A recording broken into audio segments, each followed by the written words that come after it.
which is why the Magia summons a new one when everyone celebrates the new year. A member of the fire faction named Raj reports that there's nothing unusual on the ground, and his friend notes that there are no abnormalities in the air either, so Iris thinks they're ready for the ritual. The Magia appear before the crowd, and everyone raises their wands as the Magia combine their powers to restore the barrier.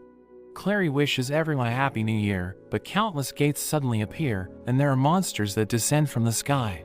They start to go on a rampage, and as they set the city on fire, the mysterious duo thinks that the timing is perfect, since the Magia just used up all their magic to restore the barrier. Raj and his men help the civilians evacuate, and they combine their flames to attack a monster, while Clary summons her guardians to push the other monsters back.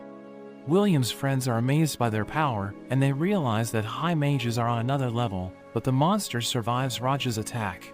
He continues to blast it with his fire, but it has no effect, and it cuts him in half. Clary realizes it nullified Raj's magic, and it rushes toward her, so she flies away, but she can't believe it's using a mage slayer. The mages in the academy start to panic, since they know the tower guards are struggling against the monsters, and Cauldron realizes that the mage slayer Finn brought her has been mass-produced. They tell her to send reinforcements to the city, but she orders them to defend the tower instead, since she knows that it's the enemy's real target. We see the Magia in the tower, where they discuss what to do next, and a man named Logwell suggests sending reinforcements to the city. But Masterius explains that the Magia must not leave the tower, since the Great Barrier will be destroyed if one of them falls. The mysterious duo realizes the Magia didn't take the bait, but they decide to just enjoy the carnage, and we see a girl trying to save her mother, but a monster suddenly approaches her. Iris attacks it with her light magic, but it gets nullified, and the monster prepares to kill the girl, but William suddenly cuts its arm off. He thinks about how cruel the world is, since everyone shunned him just because he can't use magic, but he still doesn't want it to be destroyed by monsters. He cuts down the monsters in his path, and Rosti tells him to focus on the ones with swords, since the mages can take down the others. William clashes with another monster and manages to overpower it, so Iris realizes they can defeat the mage slayers as long as he's around. Masterius tells her to call the dwarves to action, so she lifts the ban on combat by dwarves, and tells the mages to coordinate with them to save the city. Werkner runs to the dwarves, and begs them to join the fight, and they're determined to save William and the others.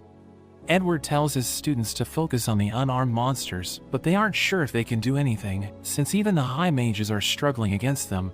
Liana electrocutes the monsters around her, but realizes she can't defeat them in a single hit, and she jumps away when she sees a mage slayer. Wignall realizes that even his illusion magic is no match for the mage slayer, and Julius suggests retreating, but Xion notices that the monsters slow down after they dispel magic.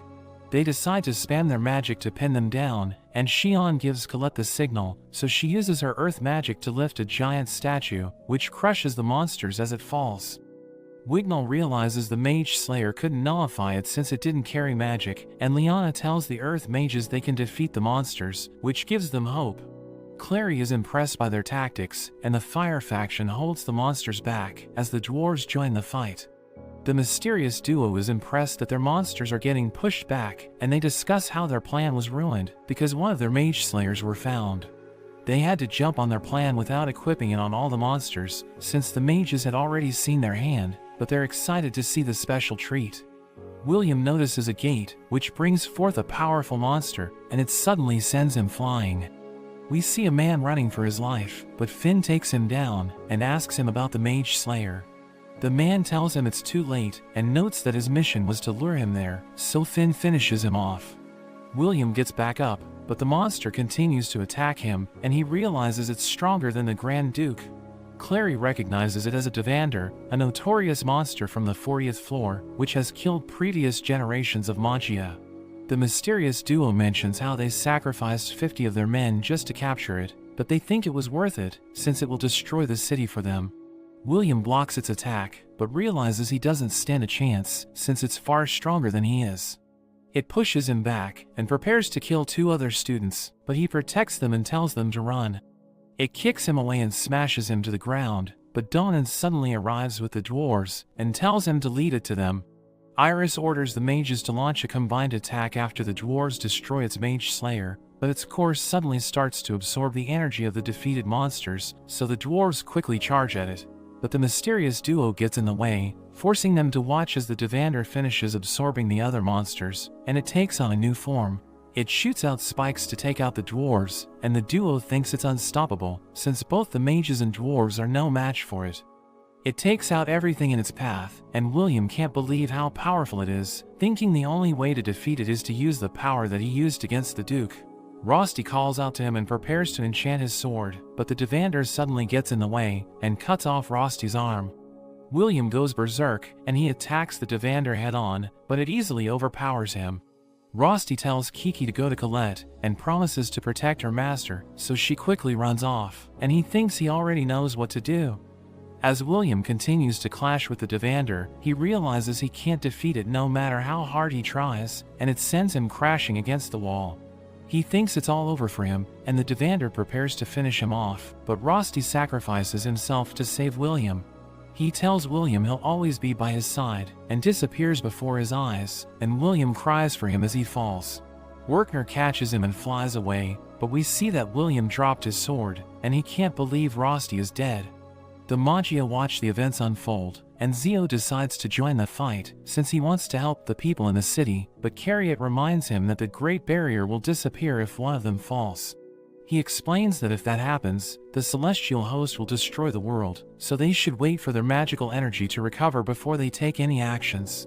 Zio refuses to listen to him, so he threatens to stop Zio by force, and they prepare to fight, while Eleanor's assistant Lafia asks her what she wants to do.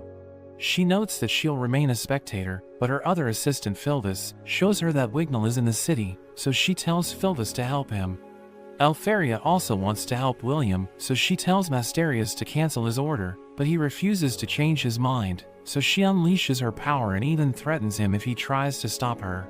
We return to Werkner, as he realizes that William is their only hope, since the Devander's arrival caused their front line to collapse, but he cries as he starts to question his abilities.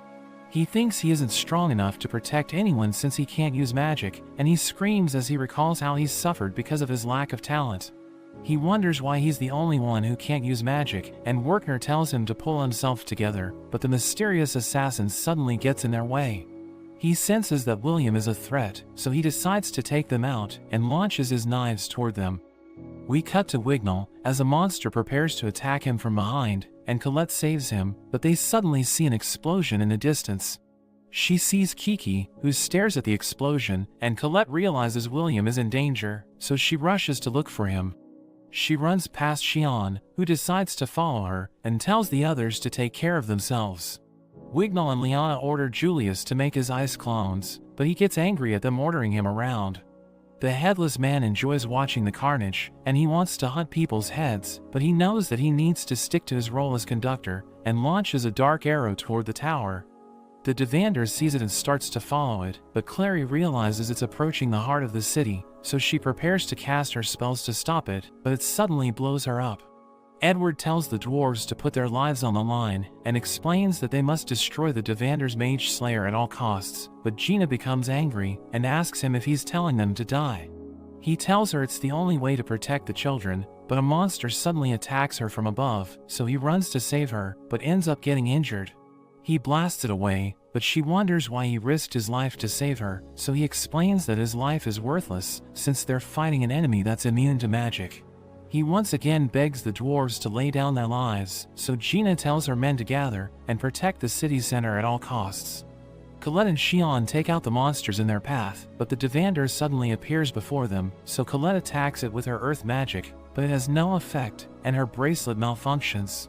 We see that the battle has turned into a disaster, since most of the high mages have fallen, and the lightning faction holds the monsters at bay, while the civilians retreat to the south.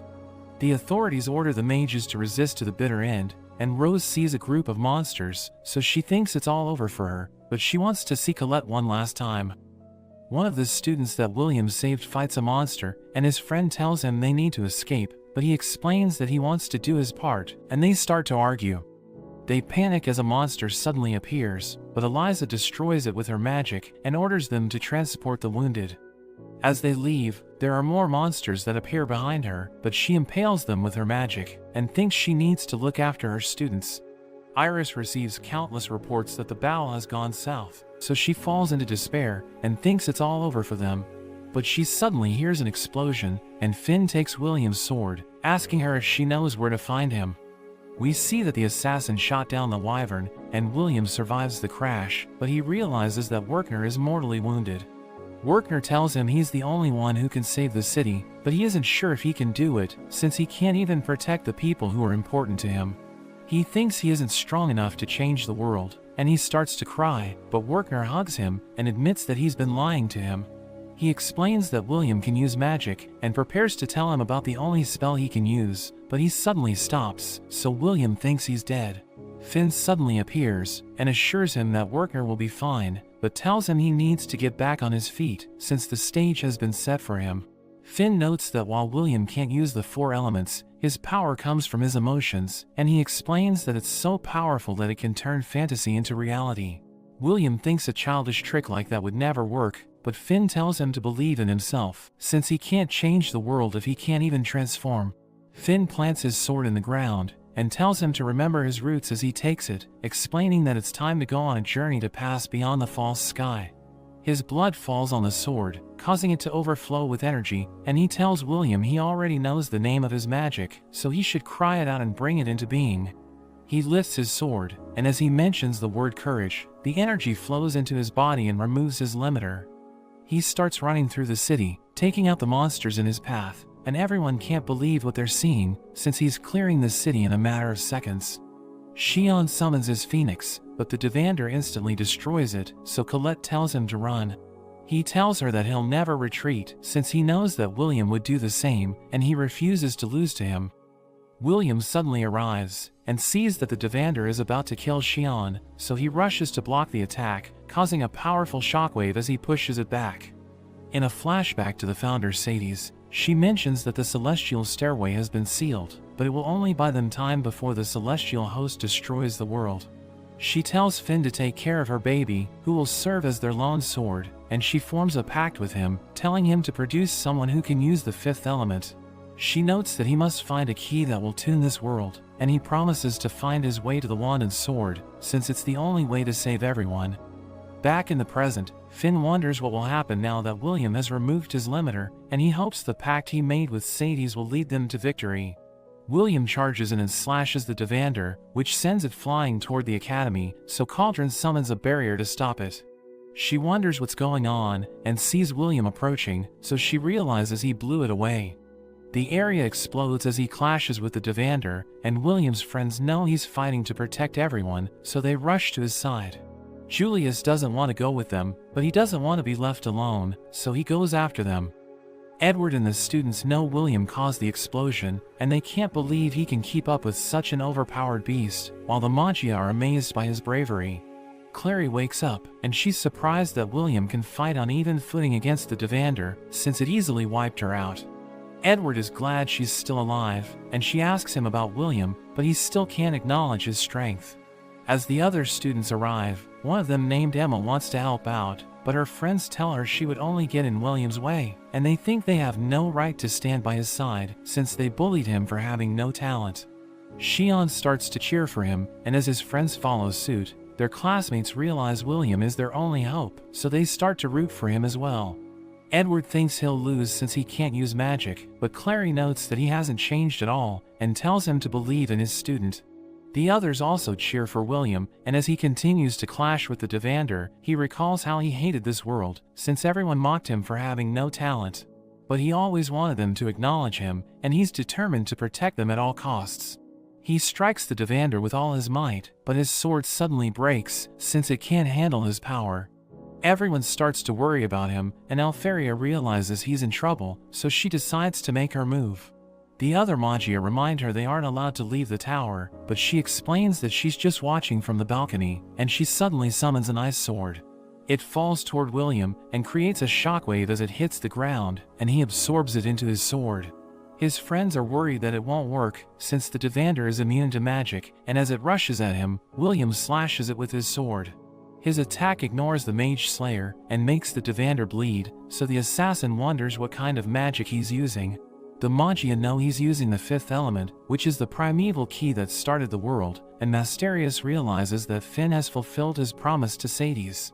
William freezes the Devander in place, but it breaks free and counterattacks with lasers. But he freezes them before they can hit him, and his friends are impressed by his power, thinking it's like he's fighting with Elfaria by his side.